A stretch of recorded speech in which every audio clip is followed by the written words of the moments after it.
If at the initial conversation, both parties feel like it starts to move the understanding of the project forward, that's typically a good sign. Welcome to Stuck in Design, where our founders share candid conversations about design, creativity, and business. Let's begin.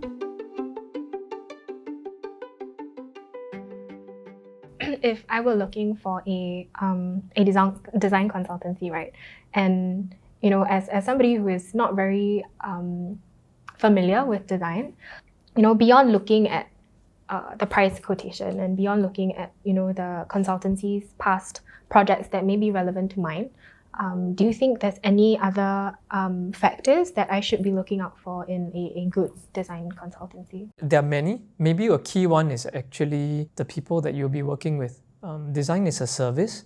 We'll be working with teams, you'll be working with project members, and you want to find alignment in not just the way of working, but also in the values that you bring to your organization and that Stuck brings to the table. And a lot of times that having that alignment of values means that honest, open conversations can be had, difficult questions can be asked, and that speeds up the process, and that also makes for a more collaborative process.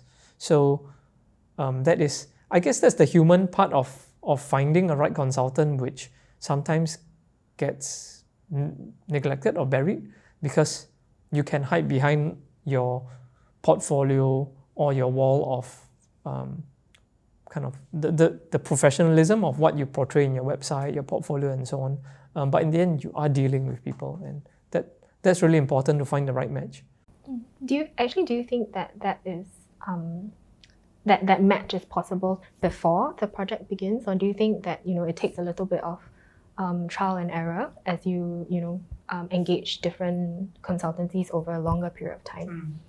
The best way to discern is at the briefing stage, how both ways, right? And the assessment is both ways, because the consultant also wants to know that the clients that they're working with are going to share similar aspirations for the design or for the outcome or for the consumers.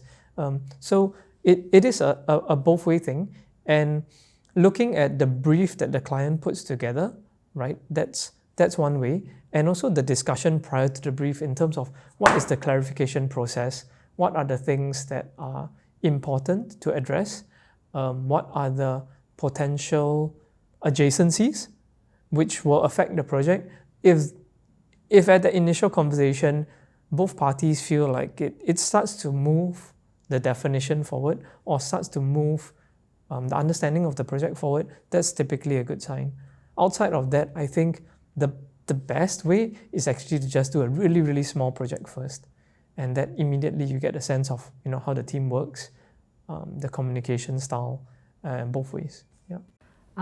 Yeah. Do you think that this human factor, the people factor that you just talked about, do you think that is actually one of the top factors in determining the right design consultancy as opposed to... Yeah, I don't think it's just the human factor, but it's the match, because you're going to have a big range of consultants available, right? At the very most simplistic end are freelancers, where you're just working with a single consultant, and even there the range is big, right? You can work with a really bespoke consultant, or you can work with someone off of Fiverr, and it's not really about good or bad, because if your project need at that point is, I just need something really quick, and this is not, what value is design bringing to that part of the project that you want to solve, a consultant or freelancer from Fiverr might be the best solution for you at that point, versus someone who is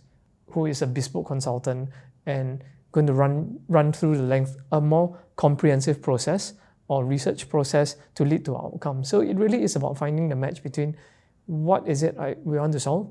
In design, we sometimes fall into the trap of thinking that design is the key part of the puzzle, and that design is the solution for all of the client's problems, when if you step back and look at the bigger picture, sometimes they maybe their bigger problem may be with channels, with marketing, with working internally, and that's where actually it's better to spend your money on fixing those areas and let design take a back seat first until those areas are resolved, and then you then you can put your effort in using design in the right ways. Thanks for joining us today, and we'll see you next week to get stuck in design.